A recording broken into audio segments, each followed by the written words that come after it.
Friends, we're about to begin the services for Mr. Zvie Liberman. I would ask you to please, if you have a cellular device, to please turn it to the off position. And ask everyone to please find seats. If you're able, I'd ask you to please rise as the family enters.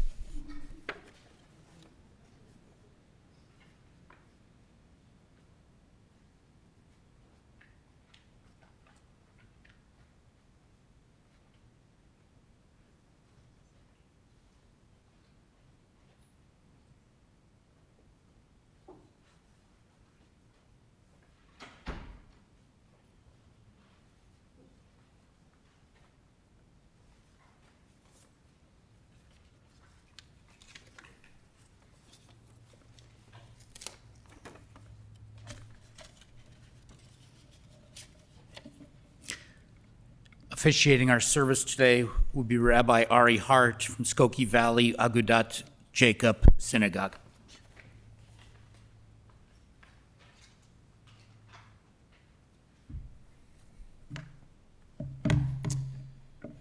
Thank you, everyone, for being here and those who are joining us online.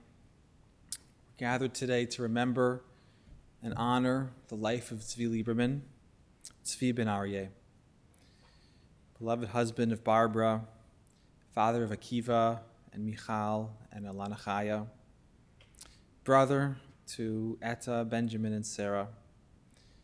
Tzvi was born in Chicago in 1935 to parents who had emigrated from Palestine, Israel. He grew up in a very poor household, but one that was filled with generosity and tzedakah, even in challenging times. And despite the challenges of being poor and immigrant parents, as a childhood, Tzvi was very successful in school, skipping grades, going on to study physics at IIT. Tzvi would have become a great scholar had he not been pressured to take over the family business, Talkaphone, which he was very successful at. Though he missed his opportunity to advance his degree, the business became his life, and also the source of support for his family, for extended family, and for all who worked there. Tzvi was drafted into the Army, a veteran, served in Huntsville, Alabama. His mental acuity was recognized, and he was asked to join sensitive missile engineering projects. And also, as a young man, he grew religiously, connecting deeply to our tradition from his grandparents and also experiences at Camp Moshava and Jewish education.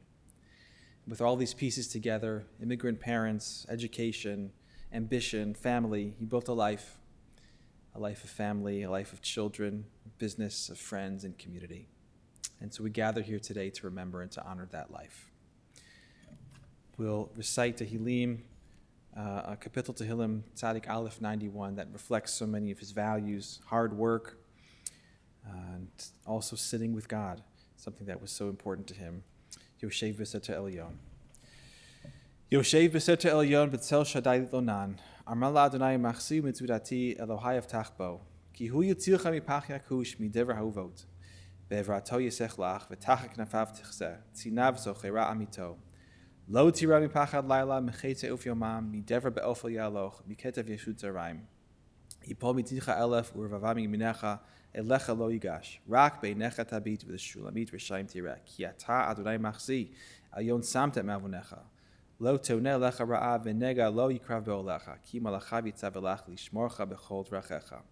Al kapayim yisaunucha pen tiklof be'evan raglecha. Al shacha v'feten tidroch tirmos kafir v'tanin. Ki vi chashak v'af al pteyu astagbeo ki yadash shemi. Yikraeni v'aneu imo anochi b'tzara. Achatzeyu v'achabdeu. Orech yamim asbi'eu ve'er b'shuati. Orech yamim asbi'eu ve'er b'shuati. You who dwell in the shelter of the Most High, abiding in the shadow of the Almighty, I say of the Lord, my refuge and my stronghold, my God in whom I trust, that God will deliver you from the ensnaring net, from destructive plague. With God's pinion will God shelter you, and under God's wings shall you find refuge. Faith in God shall be your shield and protector. Fear not the terror of night, the arrow that flies by day, the plague that stalks in the darkness, the destruction that ravages at noon. Though 1,000 may fall at your left side and 10,000 at your right, it shall not reach you.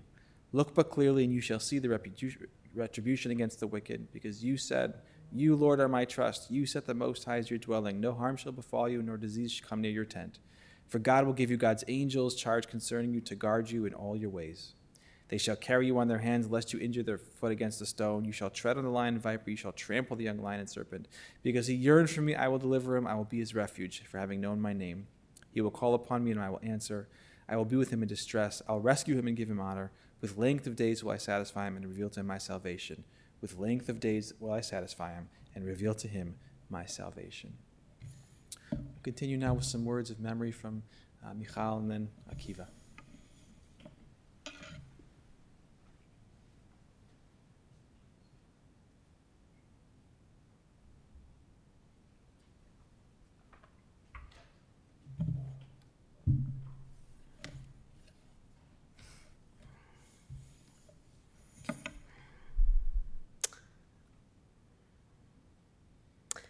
Nearly 55 years ago, I woke up on Pesach morning, unable to stand up straight.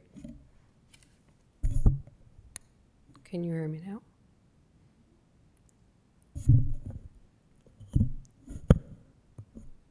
How about now?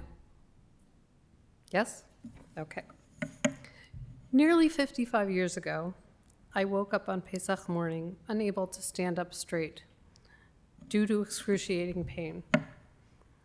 I hobbled into my parents' bedroom calling for help. My father took one look at me and recognized that I was suffering from appendicitis. He had had an appendectomy himself. After the diagnosis was confirmed by our pediatrician, we headed to Edgewater Hospital. I was still in pain, but no longer afraid when they wheeled me in for surgery, because my father had explained exactly what was going on and what they were going to do about it. In those days, we stayed in the hospital to recover after surgery. I was there for about a week on the children's floor. There were mosaics of animals on the walls and a grandma in a rocking chair in front of a cheery fire in a large diorama at the end of the hall. My father helped me learn to walk again as I identified the animals on the walls. The lion, tiger, and bear were easy, but there was another animal that I just could not figure out. Within a few days, I was able to walk further down the hall, and I recognized it. "It's a monkey with a banana," I said to my father, and he smiled. And I had learned a valuable life lesson, which I sometimes forget. Some things become clearer only with distance. My first memory is of my father. He's leaning over my crib, and the light is shining in through the slats. I feel great joy. Despite my very long, awkward phase, glasses, funny hair, orthopedic shoes, etc., my father never stopped telling me how beautiful I was. When I got sick at school, he would pick me up and take me to the doctor. When, years later, dear friends died, I turned to him for comfort. "Why are so many of my friends dying?" I asked him. He explained that it felt that way because I was in such a tight-knit circle, such a chevra, which was a good thing. In college, when I worried that I had failed a test, he would reassure me. He was my strongest champion, my greatest cheerleader, and always there to answer my questions. Now, unlike my father and my husband, I have no sense of direction. I would be on the expressway downtown, unsure if I was heading north or south, and I would call my father.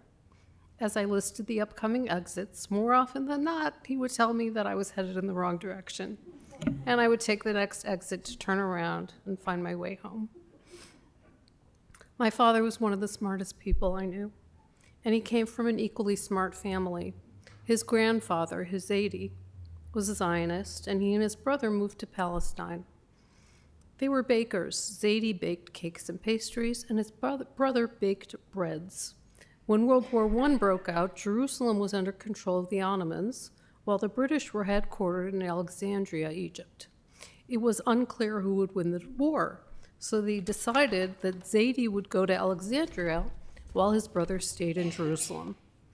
I don't know if all of the details of this story are accurate, but the story is that in order to get in with the British, Zadie baked a pound cake. The story is that they were down to their last bag of flour and their last bit of butter, etc.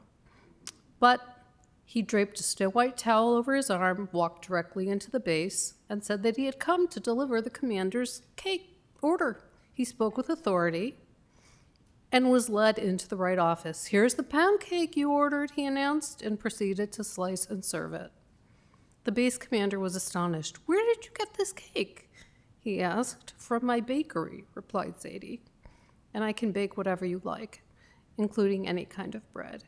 He received the commission for the entire base. When Allenby crossed into Jerusalem and secured the city for the British, Zadie and his family returned to Jerusalem. When I asked my father a few weeks ago which of his Zadie's baked goods was his favorite, he thought about it for a good long minute. "His pound cake," he said. My father was the eldest of 4 children. His sister Ita was 2 years younger than him, and they were inseparable. I look very much like her, and my father often remarked on it. 10 years after Ita was born, the family welcomed first Sarah and then Benjamin into the fold. I remember him calling Sarah Shepsela, which I later learned was Yiddish for little sheep. He helped Sarah with her schoolwork and spelling. His trick to spelling was to sound out the word. Poor Sarah argued with her teacher that the word unique was pronounced unique, saying, "That's what my brother told me, and he's never wrong." When Benji was in the army stationed in Germany, he received orders to deploy to Vietnam. I clearly remember going to the airport with my father to see Benji, who was in his uniform, while they discussed the situation. Benji is a force to be reckoned with. He considers every day a new adventure. For years, he has gone over to my dad's every Monday and Thursday to visit and help with the bills. If you could see him, you might do a double take. He looks so much like my father. When Benji was asked how it felt to look at my father, he said, "It's kind of like looking at a preview." My father loved to tell stories, and it's hard to know exactly how factual they are. Here's one he shared with me last month. He had skipped first grade, so naturally he was smaller than the other kids in his class. He graduated from 8th grade when he was only 12. When he got to Marshall High School, there were gangs who would extort money and beat up kids on their way home from school, including my father. A cousin took him aside to explain that it was his responsibility to uphold the family honor and defend himself. So my father went to the library and read books about judo and jujitsu. From jujitsu, he learned that if an opponent came toward you in a specific way and you touched him in a particular way, his momentum and weight could be used against him. The physics made sense.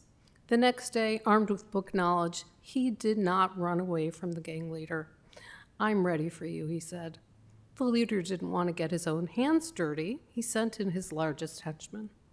While large, this guy was perhaps not the sharpest pencil in the box.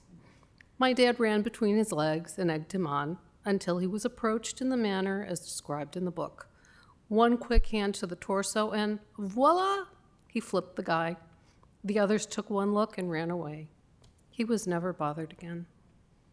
When his family moved uptown, he was able to transfer from Marshall to Von Steuben in Albany Park. There, he and his friends delighted in singing made-up words to the Christmas carols they were required to perform. After high school, he went to IIT to study theoretical physics. He had to change his course of studies, however, when his father became ill. They went for a long car ride while my grandfather, my Saba, explained to my father that he would need to take over the business to support the family. My father enrolled in all of the engineering and electronics courses he needed to prepare for this new role. He ran the company named Talkaphone until his retirement. and was very proud to have carried on his father's legacy. My father and Barbara were married nearly 27 years ago, and theirs was a true love match. I am so grateful to Barbara for the joy and hospitality she brought into his life. Sarah, their marriage also gave me you, my youngest sister.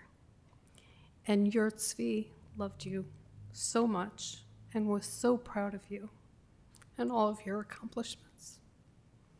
These past 5 years have been very challenging, and my father and Barbara were blessed with wonderful caregivers. I particularly want to thank Francis and Riza, who are here with us today. Abba, I loved you so much, and I will miss seeing you during our regular FaceTime chats. I will miss watching you angle your phone in just the right way so that you can see not only me, but my wedding photo in the background behind your chair. But I know that you are reunited with your beloved parents and grandparents. I hope that all my memories will sustain me as we go forward without you.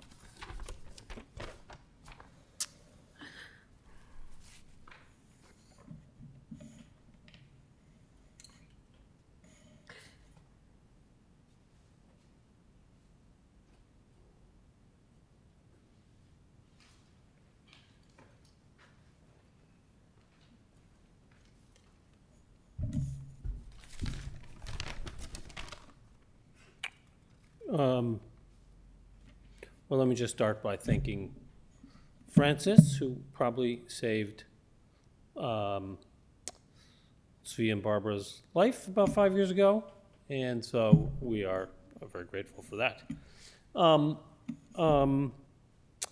Before I say anything else, I just want to acknowledge some of the people who couldn't be here and are probably watching live stream, or maybe will watch later when the recording's released. And that would include my Aunt Ita, my Uncle Benji, and my own wife, Julie, and my kids, Jeremy and Ellie. Where's the camera, by the way? I feel like not knowing where is the camera?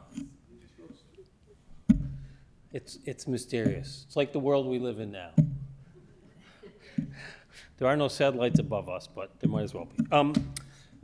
So I wanted to say a couple of things about my father. My father was a three-dimensional real person, like all of us, and I want to say something about what he was like and some of the things I inherited from him. Some of the things I inherited from him were, of course, his nose, but without the deviated septum, so that's better. His hairline, if I pull it back, and his duck walk. I have all those things together with him and my Uncle Benji. And recently, I have sometimes heard myself speaking, particularly to clerks in stores or on the phone, and I've either said thank you or you're welcome, and I've heard that it was him, that I've had his voice. So this is, you say that people say that they turn into their parents, but for me, it is always, that part is surprising. The duck walk I've known my whole life that I got from him. In fact, I remember as a little kid, this may be completely untrue, but I remember that I did not have a duck walk. To me, it looked like I was pigeon-toed because I was comparing myself to him, and I wanted to walk like him. And I worked very hard to learn to adopt his walk, and I've been unable to correct that for the rest of my life. So, a couple of other things.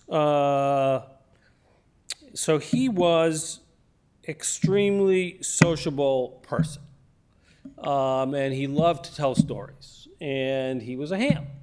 I've inherited some of that. I'm a bit of a ham. I'm not nearly as good a storyteller, the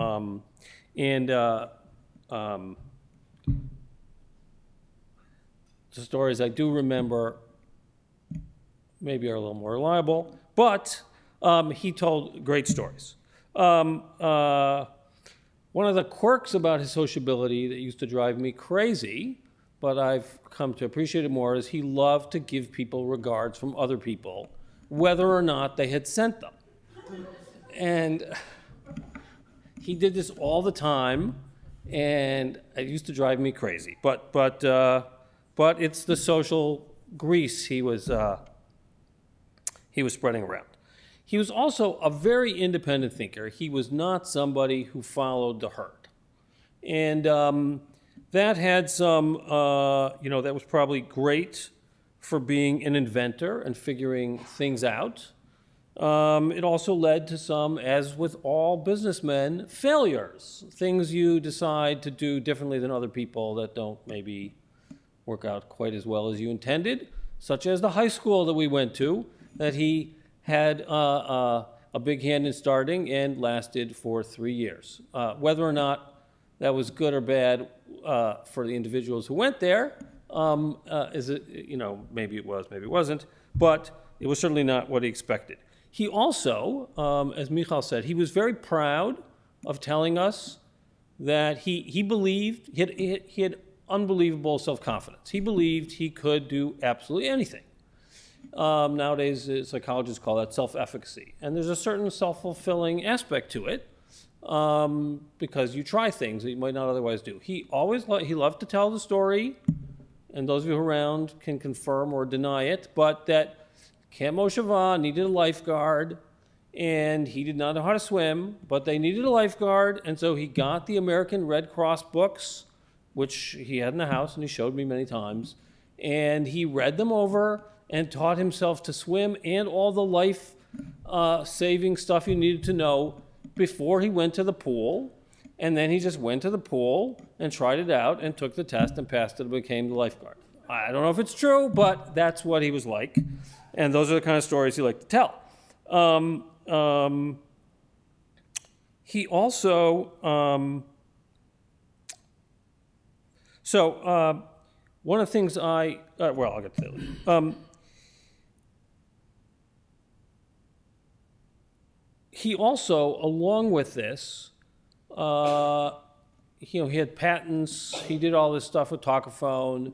He came up with his own ideas, which is, I guess, what made it partly a big part of what made it successful. But he used to tell me that there were people in China who were always trying to reverse engineer things, and that he was not good at putting himself in the mindset of somebody who was trying to copy what you were doing. And so he would there were things he would not patent, because when you patent them, you have to reveal how they work. And he would try intentionally to make them seem like they were doing something else or disguise how they worked. And he was a bit, I think it's fair to say, paranoid about industrial espionage. I don't know if it was accurate or not. As a friend of mine used to like to say, just because you're paranoid doesn't mean they're not out to get you. But he was a bit paranoid about industrial espionage. He had this, I think I can reveal all these things now. Sam, if I start saying anything I shouldn't, you just raise your hand. But he had this secret lab with a separate door where he made he did stuff with transistors. He had his own little process, and I imagine Sam went in there, but very few people knew it existed, and it was a big thing that I could go in there with him on the weekends, and nobody else knew how this was made, and so it couldn't be stolen. He also had these weekly trips. Wednesday night, he would go to Milwaukee. He worked with somebody at Motorola on some invention, and he would come back very late or maybe early in the morning, I don't know. And we were not allowed to tell anybody that he went to Milwaukee because they might figure out what he was doing and the jig would be up. And so that's some of the quirks that come with some of this. But I think those quirks are part of what goes along with some of the strengths too. And then I want to say a couple things about, one thing I really admired about him was he was he gave enormous amount of money to tzedakah. And we had, as children, there was an endless, there was constant flow of people coming, meshulachim, as we called them, from Israel, asking for money. I don't know what he gave or what he didn't give, but everybody could come in. And I know there were times where I think my mother or maybe other people in the family is like, tell them to go away. No. He always invited them in and heard what their story was, and he was very generous, and I wish I could say the same about myself. And then a couple things that I want to say I'm grateful for. One of the other things I got from him was that I'm also not a follower of the herd. I'm also an independent thinker. I also reach my own conclusions. I'm not an inventor. But a couple things he definitely wanted me to go and work at Talkaphone and take over his role in the family business. And he thought I had the engineering mind to do so. And I partly think like an engineer, but not at all like he did. But after working there one summer, where I worked in the shipping department, he wanted me to try out all the different roles, and I would know the whole company. And it was a strange summer. There was a strike. Anyway, but regardless, it was all very friendly, and they were in the office, and I thought, I am not spending my life in this building. This was not what I wanted to do. And but even though he had wanted me to do it, and he told me that many times when I was younger, once it became clear I wasn't going down that route, he never pressured me to do so. He never tried to guilt trip me into anything. It was not he let me go my own way. The other thing is that I'm not at all religious. And of course, he would have wanted me to be, because he was. He wasn't, I don't know if it was probably a shock in some sense, because I was the kind of person who didn't rebel when I was young. I was religious. I did all the stuff. I went to Israel. I was in yeshivot.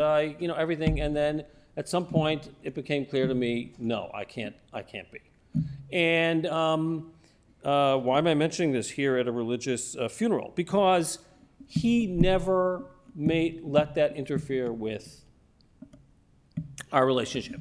He didn't argue about it. He didn't pressure me about it. He gave no indications he was embarrassed about it. And we didn't think the same way about a lot of things. He would say to me on the phone, I like hearing the way you think. I never knew what that meant exactly.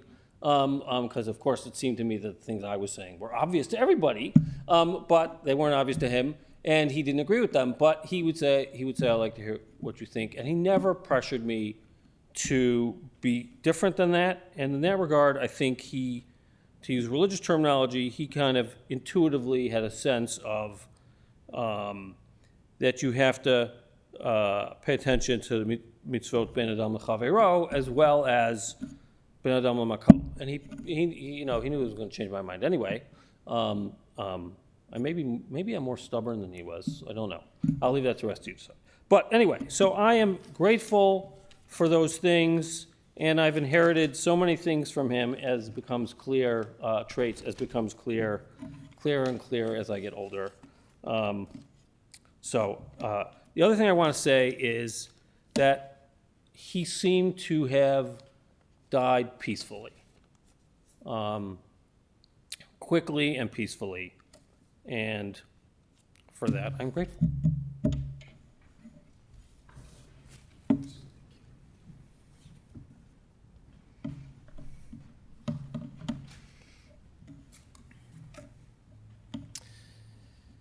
Pesach was a special time for Zvie, with his old Betzalel Haggadah, and a Seder that was sung throughout, not distributed, but everyone would sing it together, and a love for Shmura Matzah.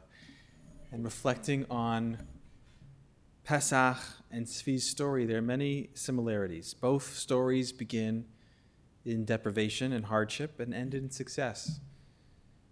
Both are about the process of storytelling itself. Kol hamar b'lesaper harezim meshubach. Everyone who tells more at Pesach is praiseworthy. And this was Tzvi. He was marbe l'saper. He loved stories. His life was a story. He loved sharing stories. He loved telling stories. Sometimes he was a little marbe l'saper. He would make it a little more, perhaps, extend it. Both Pesach, Leil HaSeder, and Tzvi's life have challenges along the way. The path to freedom is not smooth. In the middle of the Seder itself, at what should be the highest, most joyous point, right before the meal, we pause and we ingest maror, a bitter substance, showing us that there's stops and starts on the way to liberation, and there's pain and suffering even as we achieve our successes. And then, however, we take the maror and we wrap it in the korech with the sweet, sweet charoset. We wrap it up and then we eat it once again. And that also is tzvi, always looking to see the positive, always trying to wrap the bitter up in some kind of sweet, make that sweet sandwich out of the difficult things. Both the Seder and tzvi are about the transmission of values. Tzvi, as mentioned, loved Yiddishkeit in all its forms. He was an Ohev Torah, a lover of Torah, Torah learning, deeply committed to Jewish education, the cutting edge of Jewish education, the cutting edge of Jewish education. He was an Ohev Tzion, a lover of Israel, a lover of the state of Israel, the land of Israel, someone who had dreams for Aliyah. He was an Ohev Yisrael, a lover of the Jewish people, all different kinds of Jews. As you mentioned, the shlichim, any kind of person with any kind of story, was welcome in his home and who helped them out. Someone who loved fulfilling the mitzvah of hachnasat orchim, of welcoming guests, throwing parties, including people, and perhaps most importantly, the very Jewish value of love of family. Though he was stern and strong-willed at times, there was also a deep nurturing side to his personality. He was the father who would pick Michal up and take her to the doctor. He was the caretaker who made sure that everyone in the family was protected for and provided for. And as a grandparent, kind and caring and loving and generous and fun, investing so much time and energy in his relationships with the grandchildren and family. So these values, Yiddishkeit, family, Zionism, love of Jewish people, tzedakah, these were Zvie ben Aryeh's core values and commitments that, just like the Pesach Seder is meant to transmit, he worked so very hard to transmit. And now is the time to tell of them, to tell their stories, to tell his stories. Kol hamar b'lesaper harizeh meshubach. The more we tell of his stories, it's praiseworthy.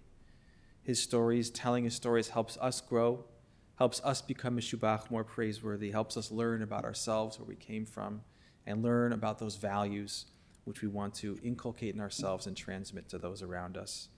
So may we tell his stories in the day and a half of Shiva that we have, and in the month and the years to come. May it be a time of kol hamar b'lesaper, telling and telling and telling, the more the better. And through that, may his memory be for a blessing. As today's the day where we do not recite Tachanun, we will not recite the Kalmale. In its stead, we'll recite a kapitel Tehillim, and this Tehillim should be Li'ilui Nishmat Zvie ben Aryeh. And I ask you to rise.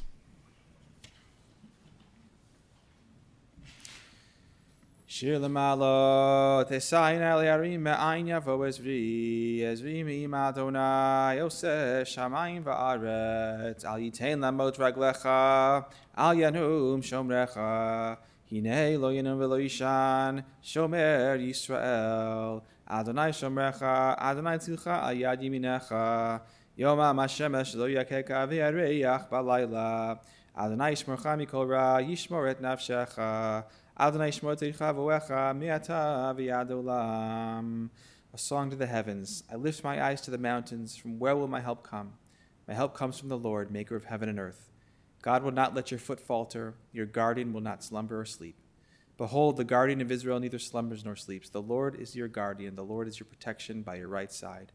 By day the sun will not harm you, nor the moon by night. The Lord will guard you from all evil. The Lord will guard your life. The Lord will guard your going and coming from now and forever. May Hashem be with Zvie ben Aryeh.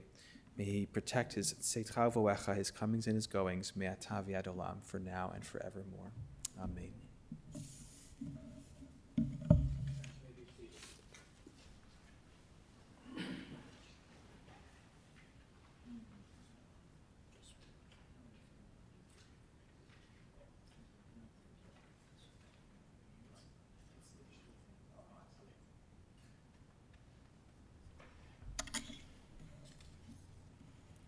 This concludes our service here in the chapel. The interment will take place at the family's plots in West Lawn Cemetery in Norridge immediately following. Following the interment, the family will be sitting Shiva at the Wax residence. This information is located on your service folder. For those of you who are online, it's located on our website. Shiva will take place at the Wax residence, 8915 Sleeping Bear Road in Skokie, immediately following the interment today until 9 p.m. Mincha Mariv will be at 7 p.m. Wednesday tomorrow from 7:30 a.m. when Chakras will take place until 12 noon. Memorial contributions could be made to a charity of your choice. This time I'm going to ask everyone to please rise as we escort the family into the family room.